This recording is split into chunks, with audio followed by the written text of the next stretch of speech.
I don't work for the CEO. I own the air he breathes and the data he sells. Most people think power lives in corner offices with panoramic views of the bay. They're wrong. Real power hums 200 feet below street level in rooms you'll never see, miles of fiber optic cable carrying $1 trillion in transactions per second, and thousands of gallons of chilled water keeping the machine from melting into slag. I'm standing on the 50th floor of the Salesforce Tower right now, inside what the lease calls a premium data vault. The temperature outside? 104 degrees.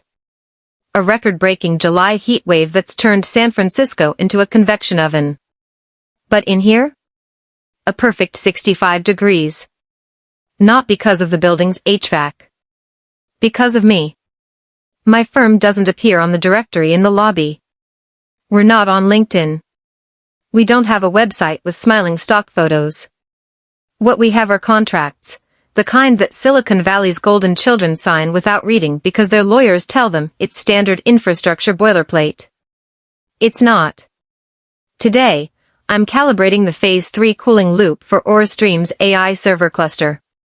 This is the equipment that powers their $50 million product demo scheduled for this afternoon. 28 venture capitalists are flying in to watch Caleb Montgomery, tech heir, Stanford dropout, self-proclaimed visionary, unveil an AI model that supposedly thinks like a human. I wipe coolant residue off my hands. My work vest has ThermalGrid Solutions stitched above the pocket, small letters, easy to miss if you're not paying attention. Most people don't pay attention. If you're enjoying this story so far, make sure you're subscribed. We're just getting started, and what happens next will blow your mind. Hit that like button if you've ever dealt with someone who had no idea how much power you actually held. The vault door opens. I hear them before I see them, expensive Italian loafers on polished concrete, the kind of laughter that comes from men who've never been told no. Caleb Montgomery walks in first. 26 years old, wearing a black Patagonia vest over a $400 t-shirt. Behind him, a parade of venture capitalists in their uniform, quarter zips, designer sneakers, and the glazed expression of people hunting for the next big thing. Caleb's talking. He's always talking. So we're running 40,000 GPU cores in parallel, gentlemen. This is the largest private AI training facility west of Austin. We're not just building software. We're building digital consciousness. I'm crouched beside the cooling manifold, running a thermal diagnostic. The servers are pulling 2.3 megawatts right now, enough electricity to power a small neighborhood. 1 degree over threshold, and we're looking at a $12 million equipment failure. Caleb notices me. His eyes scan my work vest, my tablet, the tool belt. His face does that thing, that microscopic shift when someone decides you're beneath their attention. He snaps his fingers. Twice. Sharp cracks that echo off the server racks. Like I'm a dog. Sweetheart. I don't look up. I'm watching the temperature readout climb, 66.2 degrees Fahrenheit. Still safe, but trending wrong. Hey. Sweetheart. I stand slowly. Deliberately. Make eye contact. My mother taught me never to flinch first. Yes. The lounge fridge is leaking. There's water all over the floor. He pulls a crumpled $20 bill from his pocket, wadded up like trash, and flicks it toward me. It tumbles through the air in slow motion, lands at my boots with a soft sound that shouldn't be as loud as it feels. Go mop it up. You're ruining the vibe for my investors. One of the VCs chuckles. Another pretends to check his phone, but I see the smirk. I look down at the 20. Look at the venture capitalists watching. Look back at Caleb. I'm here to calibrate your cooling system, I say evenly. The lounge staff handles? I don't care what you think you're here for. His voice sharpens. He's performing now, feeding off his audience. You're a technician. I'm a visionary. There's a hierarchy. He turns to the VCs, making sure they appreciate the show. Matter of fact, you know what? You're fired. Security. The room goes quiet. Even the servers seem to hum lower. Mr. Montgomery, I say carefully, keeping my voice professional, I don't work for AuraStream. My firm provides your infrastructure support under a separate service. I don't care about your firm. He's enjoying this now. I can see it in his eyes, that rush people get when they think they're wielding power. You're in my building. You're disrupting my demo. You're fired. Security, escort this woman out of my facility. I pick up the 20. Fold it once. Twice. Slide it into my pocket. Then I reach for my phone. My hand hovers over it for just a second, long enough that Caleb thinks I'm about to make some desperate call, before I open the voice recorder app. Just so we're absolutely clear, I say, my voice steady and professional, you are terminating all services provided by my firm, ThermalGrid Solutions, effective immediately? Caleb smirks. Looks at the VCs like I'm the punchline to a joke they're all in on. Every single one. Get out. I tap the red recording button. Stop. Save file. Confirmed. Thank you for the clarification, Mr. Montgomery.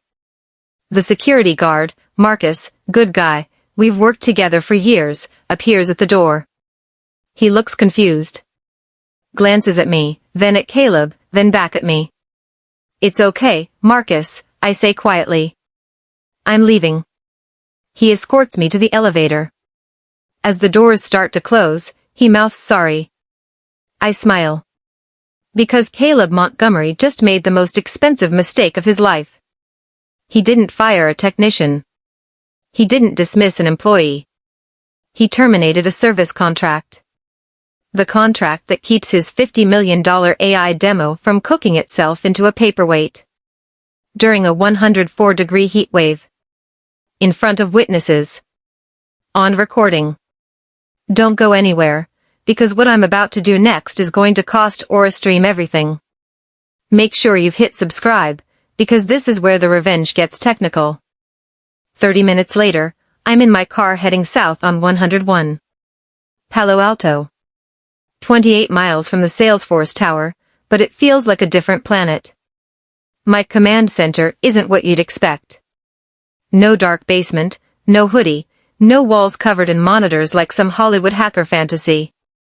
It's a climate-controlled office in a converted warehouse, 3rd floor, with a view of Stanford's campus. 2 curved ultra-wide monitors. A Herman Miller chair. And a server rack that cost more than most people's cars. This is where I run ThermalGrid Solutions. I built this company 7 years ago after watching a data center in Chicago cook itself to death during a summer storm. The owner thought he could cheap out on cooling. $20 million in Bitcoin mining rigs turned into modern art sculptures. That's when I learned the truth. In tech, the infrastructure isn't the support system. It's the entire system. Let me explain something most people don't understand. When AuraStream signed their lease for the 50th floor, they got walls, windows, and floors. That's it. The lease is for space. But servers don't run on space. They run on 3 things: power, cooling, and data transit. Those 3 things? They come from separate contracts. Infrastructure addendums. The fine print nobody reads. AuraStream servers pull 2.3 megawatts of power and generate enough heat to liquefy aluminum. The building's standard HVAC system tops out at 75 degrees. Adequate for humans. Fatal for AI. That's where I come in. ThermalGrid provides what we call dedicated liquid cooling, a closed-loop system using 400 gallons per minute of chilled water to keep those servers at 65 degrees. We also lease them private fiber optic bandwidth through a dedicated tunnel that bypasses the building's shared network. Think of it as the difference between a private jet and a Southwest flight. If you're starting to see where this is going, drop a comment below. How much do you think this mistake is going to cost Caleb? Caleb just terminated both contracts. I sit down. Open my laptop. Pull up the AuraStream service dashboard. 3 keystrokes. That's all it takes. Command, initiate protocol 0. The screen blinks. A confirmation dialog appears. Warning. This action will revert client 447 AuraStream to building standard services. Dedicated cooling and express fiber routing will be terminated in 60 seconds. This action is irreversible without executive authorization. Confirm Y/N. I type Y. Here's what just happened. Step 1, cooling transition. AuraStream servers are now being cooled by the building's standard HVAC. The same system that keeps the 49th floor yoga studio comfortable. The temperature in that vault is going to climb from 65 degrees to 75 degrees in approximately 18 minutes. At 80 degrees, the servers start throttling performance to avoid damage. At 95 degrees, they initiate emergency shutdown. Outside, it's 104 degrees. The building's glass facade is turning the 50th floor into a greenhouse. I'd estimate they have 2 hours before total thermal failure. I set a timer on my phone. Step 2, fiber rerouting. AuraStream's data packets are no longer traveling through our private 100 gigabit fiber tunnel. They're now being routed through the building's shared network, the same congested pipeline used by 47 other companies. Their AI demo, which requires real-time processing with sub-10 millisecond latency, is now crawling through digital rush hour traffic. Imagine trying to perform heart surgery while streaming the instructions over a McDonald's Wi-Fi connection. That's AuraStream right now. I lean back in my chair. Check my watch. 2:47 p.m. The demo starts at 3 p.m. My phone buzzes. A news alert from TechCrunch, AuraStream's $50 million demo. Will Montgomery's AI pass the Turing test? I smile. At 2:53 p.m., my monitoring system picks up the first anomaly. AuraStream's server cluster is spiking to 71 degrees. Their processing speeds have dropped by 18%. I imagine Caleb backstage right now, watching his engineers panic as the AI model starts lagging. At 2:58 p.m., another alert. Temperature, 76 degrees. Latency, 340 milliseconds. That's 34 times slower than promised. At 3:02 p.m., my phone rings. Unknown number. I let it go to voicemail. The message is from someone named Derek, AuraStream's CTO. His voice is tight, professional, but I can hear the edge of panic. This is Derek Chen from AuraStream. We're experiencing critical infrastructure failures and need immediate emergency support. Please call back at. I delete it. Because here's the thing about service contracts, they work both ways. When you terminate a vendor, you can't just call them back an hour later and expect them to fix your emergency. That's not how this works. Caleb wanted me gone? I'm gone. But so is everything that kept his company alive. This is just the beginning. Comment below if you've ever had someone underestimate you and live to regret it. And if you haven't subscribed yet, what are you waiting for? The next act is where I turn this into a $12 million payday. My phone buzzes again. This time, it's a calendar reminder. Dinner reservation, 7 p.m. Julian Thorne. Centurion Data. I stand up. Smooth my jacket. Check the temperature reading one more time. 79 degrees and climbing. Time to make some money. Julian Thorne doesn't do casual dinners. When his assistant called this morning to confirm our 7 p.m. reservation at Quince, 3 Michelin stars, $600 per person before wine, I knew he'd already heard something. Julian doesn't waste time or money unless there's blood in the water. I arrive 15 minutes early. The restaurant is the kind of place where the waitstaff can smell your net worth before you sit down. Exposed brick, Edison bulbs, and a sommelier who probably has a PhD in pretension. I'm wearing a charcoal Tom Ford suit. Not because I need to impress Julian, but because I need the staff to understand I belong here. Julian walks in at exactly 7 p.m. 6'2", salt and pepper hair, wearing a navy blazer that costs more than most people's monthly rent. He built Centurion Data from a Stanford dorm room into a $4 billion empire. Forbes calls him the quiet titan of cloud infrastructure. His competitors call him something else. He sees me. Smiles. It doesn't reach his eyes. Sarah. He extends his hand. Firm grip. Expensive watch. I hope you haven't been waiting long. Just got here, I lie. We sit. He orders a bottle of wine I've never heard of. The sommelier nods like Julian just recited scripture. So, Julian says, folding his hands on the table. I hear Caleb Montgomery had an interesting afternoon. I sip my water. Did he? My sources tell me AuraStream's big demo was a disaster. AI model kept freezing. Investors walked out. Caleb blamed infrastructure sabotage. Julian's smile widens just a fraction. I also hear he fired his cooling vendor this morning. During a heat wave. That's bold. Sounds like poor planning, I say. The wine arrives. Julian goes through the tasting ritual. Nods. The sommelier pours. Sarah, let's skip the foreplay. Julian leans forward. I've been watching AuraStream for 2 years. They're sitting on proprietary AI architecture that's worth $500 million if properly scaled. But Caleb's an idiot. Inheritance brat who thinks a TED Talk makes him Steve Jobs. He pauses. I want to buy them. But Harrison Montgomery, Caleb's father, won't sell. Family pride. Legacy. All that sentimental bullshit. So you want them to fail, I say. I want them desperate. Julian takes a sip of wine. Desperate enough that Harrison overrules his son and takes my offer. Which brings me to you. He sets down his glass. You control the infrastructure that keeps AuraStream alive. Cooling. Bandwidth. Power optimization. According to my contracts team, you just terminated all of it. I don't confirm or deny. I just wait. If you're seeing how this chess match works, hit that like button.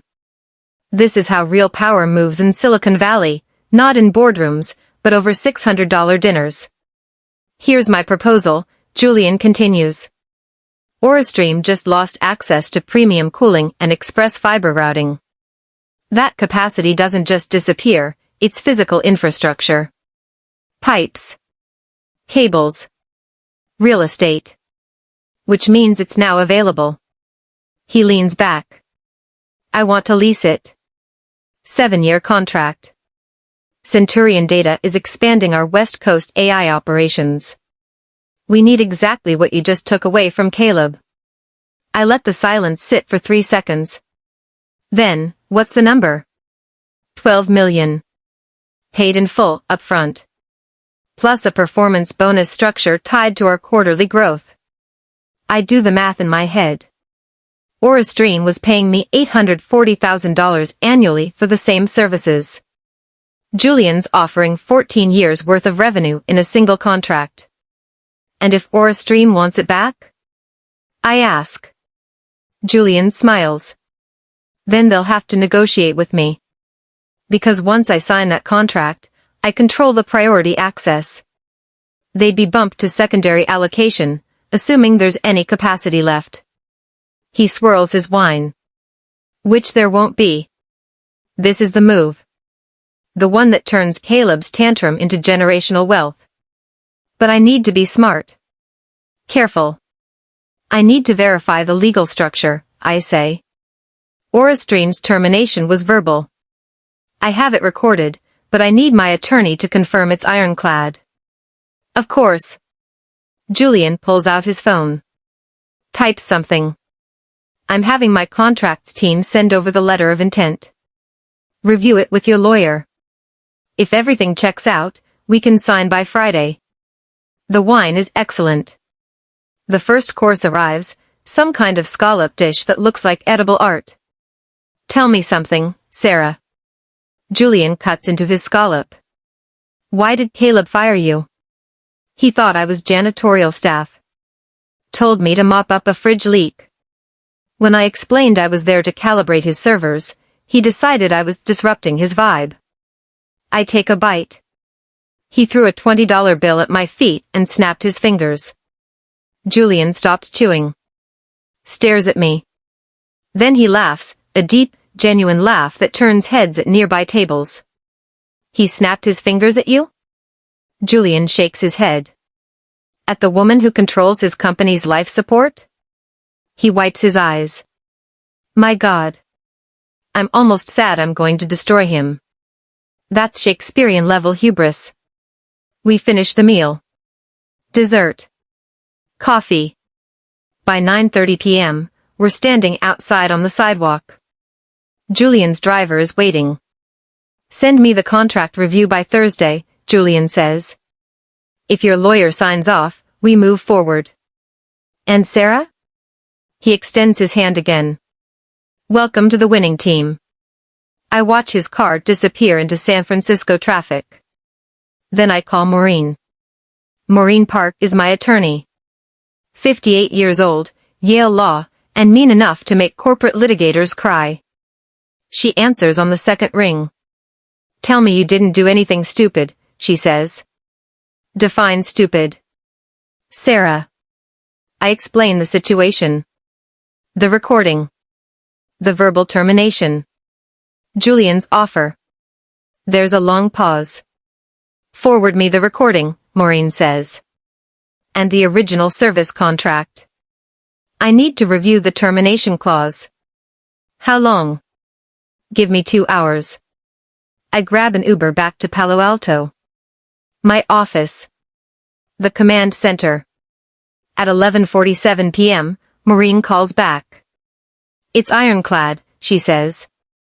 Caleb Montgomery explicitly terminated all services provided by your firm.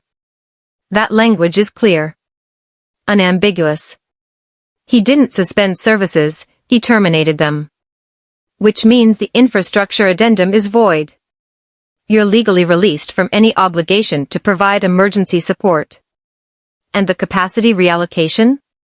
Once a contract is terminated, the infrastructure capacity reverts to you as the provider. You're free to lease it to whoever you want. Caleb would have to renegotiate from scratch, and since you're offering it to Centurion first, he'd be competing against Julian Thorne's checkbook. She pauses. This is beautiful, Sarah. Legally airtight. Financially devastating. I love it. So I can sign Julian's contract? Not only can you should. Before Caleb's lawyers figure out what he just did. I hang up. Look at the temperature monitor. AuraStream's server vault, 87 degrees. Drop a comment if you think Caleb deserves what's coming. And if you haven't subscribed yet, do it now, because Act 4 is where everything explodes. Literally. I draft an email to Julian Thorne. Subject, Letter of Intent, approved. Julian. My legal team has cleared the contract. I'm ready to proceed. Let's finalize by Friday morning. Best. Sarah. I hit send. Then I pour myself a bourbon. Sit back. And wait for Monday. Because Monday is when the heat wave peaks. And Monday is when AuraStream's servers are going to melt. Monday morning. 6:23 a.m. I wake up to 3 things: my alarm, a weather alert, and the smell of coffee from the timer I set last night. The weather alert says what I already knew: excessive heat warning. High of 107 degrees Fahrenheit expected. Avoid outdoor activity. Check on elderly neighbors. I check my monitoring dashboard while I'm still in bed. AuraStream's server vault hit 92 degrees overnight. Their AI systems are running at 34% capacity. Not dead yet, but dying. I shower. Get dressed. Black jeans. White button-down. Comfortable shoes. Today isn't about looking powerful. Today is about watching power collapse. By 7:45 a.m., I'm parked across the street from the Salesforce Tower. There's a coffee shop here, Blue Bottle, naturally, with floor-to-ceiling windows that give me a perfect view of the main entrance. I order an oat milk latte. Find a seat by the window. Open my laptop. The temperature outside is already 94 degrees. The sun is hitting the tower's glass facade like a magnifying glass over an anthill. I pull up my thermal monitoring software. AuraStream's vault, 96 degrees and climbing. At 8:17 a.m., the first employees start arriving. I watch them badge in through the revolving doors. Patagonia vests. Allbirds sneakers. Iced coffees. None of them know what's about to happen. At 8:52 a.m., my monitoring system triggers an alert. Critical, client 447 AuraStream has reached thermal threshold. Server cluster entering emergency throttle mode. I take a sip of my latte. It's excellent. At 9:03 a.m., the servers hit 98 degrees. At 9:14 a.m., they hit 103 degrees. At 9:28 a.m., they hit 110 degrees. And then it happens. Emergency shutdown initiated. Here's what nobody tells you about modern server infrastructure. It's all connected. When AuraStream's AI cluster overheats and triggers an emergency shutdown, it doesn't just turn off the computers. It kills the power management system.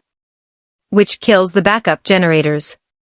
Which kills the building's smart lock security system. The entire 50th floor just became a sealed box. I watch through the coffee shop window as confusion spreads through the Salesforce Tower lobby. People are clustering near the elevators. Security guards are talking into radios. Someone's gesturing angrily at their phone. At 9:34 a.m., the first wave of AuraStream employees exits the building. Not through the revolving doors, through the emergency exits. They're being evacuated. 400 people on the sidewalk. Squinting in the 98-degree heat. Some of them are laughing, thinking it's a fire drill. Others are checking their phones, refreshing emails, trying to figure out what's happening. If you're watching this and thinking there's no way this could actually happen, comment below. Because this is exactly how infrastructure failures cascade in the real world. And it's about to get worse. At 9:47 a.m., I see him. Harrison Montgomery. Not Caleb, the father. The man who actually built the Montgomery fortune before his son inherited it. He's 72 years old, wearing a gray suit despite the heat, and he looks like a man who just watched his life's work catch fire. He's on his phone. Pacing. His face is red, and not just from the temperature. Harrison scans the crowd. He's looking for someone. Then his eyes land on the coffee shop. On me. Our eyes meet through the window. He hangs up his phone. Walks across the street. The crosswalk light is red, but he doesn't wait. Cars honk. He doesn't care. The bell above the coffee shop door chimes. Harrison walks straight to my table. You, he says. His voice is quiet. Controlled. But there's a tremor underneath, like a bridge about to collapse. I need to speak with you. Now. I gesture to the empty chair across from me. Please. Sit. He sits. Doesn't order anything. Just stares at me with the intensity of a man who's been awake for 48 hours. My son made a mistake, Harrison says. Your son made several mistakes, I correct. He's young. Arrogant. I know that. Harrison leans forward. But this, what's happening right now, this isn't just hurting Caleb. This is 400 employees who can't get into their building. This is investors pulling funding. This is contracts we're going to default on. He pauses. This is my life's work. I take another sip of coffee. Let him sit in the silence. Name your price, Harrison says. Whatever it takes to get those systems back online. I'll write you a check right now. Blank. You fill in the number. I set down my cup. Pull out my phone. Open the email from Julian Thorne's legal team. Turn the screen toward Harrison. I can't, I say simply. Harrison squints at the screen. I watch his face change as he reads. Confusion. Then understanding. Then something that looks like grief. You sold it, he whispers. You sold the infrastructure capacity to Centurion. Your son terminated my services, I say. That capacity became available. Julian Thorne made me an offer. I accepted. This was Friday, Harrison says, his voice rising. You signed this 3 days ago. You knew this would happen. You planned this. I responded to market conditions, I say evenly. Caleb created a vacuum. Julian filled it. That's capitalism, Mr. Montgomery. Harrison's hands are shaking. He looks out the window at his employees, sweating on the sidewalk, some of them sitting on the curb, others calling Ubers to go home. I built that company from nothing, Harrison says quietly. 40 years. I bootstrapped it with $50,000 from a home equity loan. I worked 90-hour weeks. I missed my daughter's wedding because I was closing a deal in Tokyo. He looks back at me. And my idiot son destroyed it in one afternoon because he thought you were the help. Yes, I say. He did. Harrison's phone rings. He ignores it. What do you want? He asks. Revenge? Money? An apology? I don't want anything from you, Harrison. I close my laptop. I already got what I wanted. A 7-year contract with Centurion Data. $12 million. And the satisfaction of knowing that every single person who watched your son throw money at my feet now knows exactly what I'm worth. Harrison stands.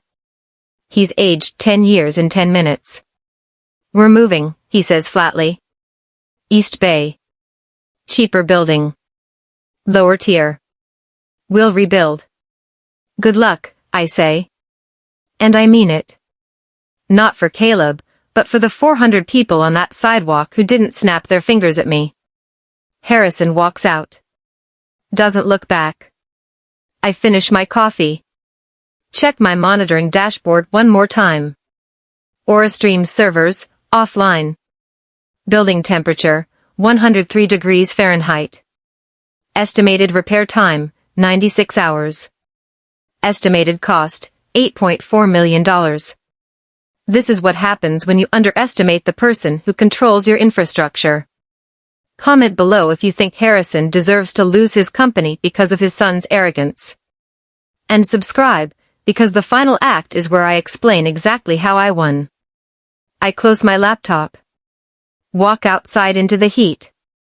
Across the street, AuraStream's employees are being told to go home. Some of them are crying. Others are updating their LinkedIn profiles. And somewhere in that crowd, I imagine Caleb Montgomery is finally understanding what power actually looks like. It doesn't wear a Patagonia vest. It carries a thermal monitoring system and knows how to turn off the sun. 3 months later. I'm back on the 50th floor of the Salesforce Tower. Same vault. Same concrete floors. Same hum of servers pulling megawatts of electricity through cables thicker than my arm. But everything else is different. The AuraStream logo that used to be etched into the frosted glass door? Gone. Replaced by Centurion Data's silver emblem, a lion's head wrapped in circuit patterns. Julian Thorne doesn't do subtle branding. I'm here to oversee the installation of a new phase 4 cooling system. Julian's expanding operations faster than projected. The AI market is exploding, and Centurion just signed 3 Fortune 500 clients who need infrastructure that can handle exabyte-scale processing. My firm, ThermalGrid Solutions, is now Centurion's exclusive infrastructure partner on the West Coast. The $12 million contract was just the beginning. We've added power optimization, predictive maintenance, and disaster recovery services. My revenue projections for next year are sitting at $40 million. I'm hiring. My phone buzzes. A news alert. AuraStream relocates to Oakland facility, scales down operations by 60%. I open the article. There's a photo of Harrison Montgomery standing in front of a generic office building in the East Bay. He looks tired. The caption says he's optimistic about AuraStream's pivot to enterprise solutions. Translation: they're barely surviving. The article mentions Caleb exactly once. Caleb Montgomery has stepped down from operational leadership to focus on strategic advisory opportunities from the company's Midwest Logistics Division. I Google it. The Midwest Logistics Division is a warehouse outside Indianapolis that handles server equipment refurbishment. Caleb Montgomery, the self-proclaimed visionary who was going to build digital consciousness, is now managing returned hard drives in Indiana. I don't feel joy. I don't feel vindication. I feel something quieter. Something that sounds like closure. If you've made it this far in the story, do me a favor and hit that subscribe button. Because this isn't just about revenge, it's about understanding where real power lives in the world we've built. I walk over to the wall where I've set up a small display case. It's tasteful, brushed aluminum frame, museum-quality lighting. Inside, mounted on black velvet, is a $20 bill. It's wrinkled. Creased. The same bill Caleb Montgomery threw at my feet when he told me to mop up a fridge leak. Underneath, there's a small brass plaque. The most expensive $20 in Silicon Valley history.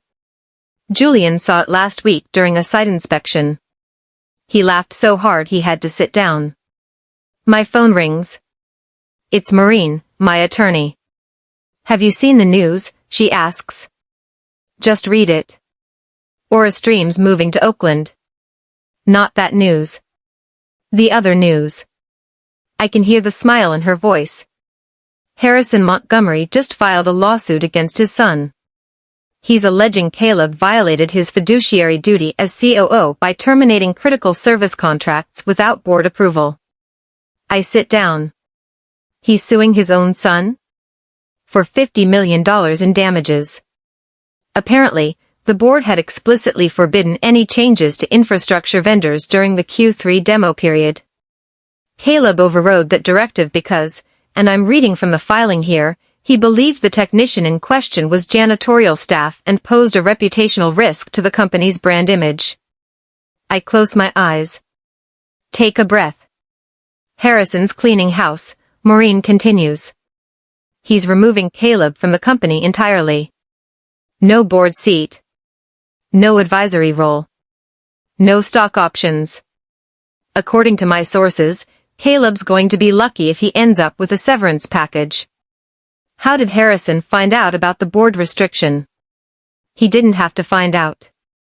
It was in the meeting minutes. Caleb just never read them. Maureen laughs, a sharp, lawyer laugh. He fired you without checking if he had the authority to do it. It's like watching someone accidentally shoot themselves in the foot, then reload and shoot the other foot just to be thorough. We talk for a few more minutes. Legal minutiae. Contract renewals. She's already fielding calls from other tech companies who want ThermalGrid services. Word travels fast in Silicon Valley. Everyone now knows what happens when you disrespect the infrastructure. After we hang up, I walk over to the window. The view is the same one Caleb used to have, the Bay Bridge glittering in the distance, downtown San Francisco spreading out like a circuit board, Salesforce Park visible below with its manicured trees and tech workers eating $18 salads. The invisible city is still here. Humming beneath everything. Miles of fiber optic cable carrying $1 trillion in transactions per second. Thousands of gallons of chilled water keeping the machine from melting. Power substations hidden in basement levels that most people never see. This is where the world actually runs. Not in conference rooms. Not in TED Talks. not in Patagonia vests and vision statements. In pipes. In cables. In contracts written by people like Maureen who understand that words have consequences. And in people like me, who know how to turn off the sun. I think about Caleb sometimes. Wonder if he's learned anything. Wonder if he looks at every technician, every janitor, every person in a work vest and thinks twice before snapping his fingers. Probably not. But Harrison learned. Julian learned. And every CEO who's heard this story has learned. You don't have to be nice to everyone. But you should probably be nice to the person who controls your oxygen supply. Here's what I want you to take away from this story, and this is important, so stay with me. The world is built on things you can't see. Cables. Pipes. Contracts. Infrastructure that most people ignore because it's boring, unglamorous, and happens in basements and server rooms far from the executive suites. Most people think power is the name on the door. The title on the business card. The keynote speech at the conference. It's not. Power is knowing which valve to close. Which contract to enforce. Which system to shut down when someone forgets you're the reason their entire empire is still breathing. I didn't destroy Caleb Montgomery because I was angry, though I was. I destroyed him because he made a business decision without understanding the infrastructure that decision relied on. And that's the lesson. In every system, tech, finance, logistics, healthcare, whatever, there's someone in the background keeping the lights on. Someone maintaining the pipes. Someone reading the contracts. That person has more power than you think. I'm that person. And when Caleb Montgomery threw $20 at my feet and told me I was fired, he forgot one critical thing. I don't work for the CEO. I own the air he breathes and the data he sells. And when you own the air, you decide who gets to breathe. If you've ever been underestimated by someone who had no idea how much power you actually held, hit that subscribe button and drop a comment with your story. I want to hear about your Caleb Montgomery moment. Share this with someone in IT, facilities, or the back office who keeps everything running while executives take credit. They'll understand. And if you're wondering whether this could really happen, it does. Every day. Infrastructure isn't just technical, it's power itself. Welcome to the invisible city. I'll see you in the next one. I close my laptop. Check the temperature gauge one more time. Centurion Data's servers, 64.8 degrees Fahrenheit. Perfect. I grab my tablet. Head toward the elevator. Behind me, the servers hum. The water pumps. The fiber optic cables pulse with light. And somewhere in Indianapolis, Caleb Montgomery is learning what it means to be powerless. I press the button for the ground floor. The doors close. And I smile.